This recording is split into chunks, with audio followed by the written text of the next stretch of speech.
پاکستان کا ابتدائی تصور، یہ تاریخی اور ڈاکومنٹڈ باتیں آج میں نے ساری کرنی ہیں انشاءاللہ۔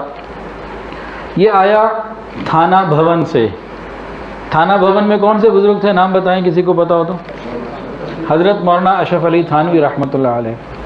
حضرت مولانا عبد الماجد دریا آبادی رحمۃ اللہ علیہ لکھتے ہیں کہ جب میں تھانہ بھون میں گیا 1928 میں، جون 1928 میں، تو وہاں انہوں نے کہا، حضرت تھانوی رحمۃ اللہ علیہ نے، کہ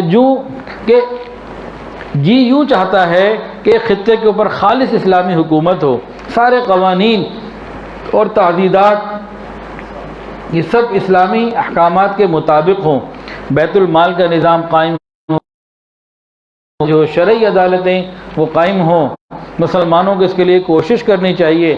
دوسری قوموں کے ساتھ مل کر یہ نتائج کہاں حاصل ہو سکتے ہیں؟ تو پہل یہ نظریہ تھانہ بھون میں انہوں نے پھر پاکستان کے نظریے کو، اس چیز کو پھر امت کے سامنے پیش کیا۔ تو شروع وہاں سے ہوا اور پورا اس کو وضاحت کی علامہ اقبال رحمۃ اللہ علیہ نے۔